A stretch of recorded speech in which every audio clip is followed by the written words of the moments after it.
Israel और Hamas की जंग रुकने का नाम नहीं ले रही है। दिनों दिन इस जंग का प्रचंड रूप देखने को मिल रहा है। ऐसे में इस जंग से दुनिया के कई मुल्क अलग अलग भागों में बंट गए हैं। ऐसे में हमास इजराइल युद्ध के बीच अमेरिका के पूर्व राष्ट्रपति बराक ओबामा ने इजराइल को चेतावनी दी है और संयम बरतने की अपील की है। उन्होंने कहा, अगर इजराइल युद्ध में गाजा के नागरिकों के मानवीय पहलू को नजरअंदाज करता है तो इसका खामियाजा भुगतना पड़ सकता है।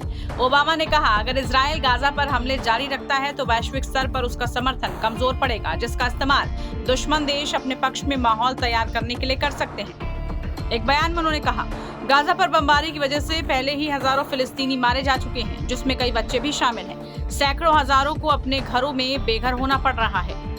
गाजा में नागरिकों के लिए भोजन, पानी और बिजली में कटौती करने के इजरायली सरकार के फैसले से न केवल मानवीय संकट का खतरा है, बल्कि ये भविष्य की पीढ़ियों के लिए फिलिस्तीनी नागरिकों के रवैये को और भी सख्त कर सकता है। गाजा पर हमले के बाद इजराइल के लिए इस क्षेत्र में शांति और स्थिरता हासिल करने के दीर्घकालिक प्रयास कमजोर पड़ जाएंगे। उन्होंने कहा कि युद्ध हमेशा दुखद होता है, यहाँ तक कि सैन्य अभियान भी नागरिकों को जोखिम में डालते हैं, चाहे अभियान को कितने भी नियोजित या सावधानी से क्यों न किया जाए।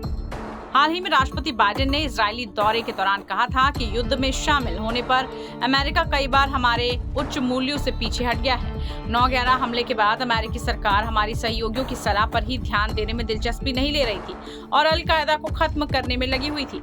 ओबामा ने कहा कि हम हमास की ओर से इजराइल पर हमले के बाद इजरायली नागरिक चाहते हैं कि हमास का नामो निशान मिट जाए, ताकि फिर कभी ऐसे हमले ना हो। इसके अलावा हमास के सैन्य अभियान गाजा के भीतर गहराई से शामिल है और इसका नेतृत्व जानबूझकर नागरिकों के बीच छिपता हुआ दिखता है, जिससे उन लोगों को खतरा होता है जिनका वो प्रतिनिधित्व करने का दावा करते हैं। बता दें कि हमास द्वारा 7 अक्टूबर को इजराइल पर किए हमले में अब तक लगभग 1400 से ज्यादा लोगों के मारे जाने के बाद से इजराइल ने गाजा पर हवाई हमलों में भारी बमबारी की है। गाजा अधिकारियों का कहना है कि इजराइल के हवाई हमलों में 5000 से ज्यादा फिलिस्तीनी अब तक मारे गए हैं। टाइम्स नाउ भारत डिजिटल की रिपोर्ट।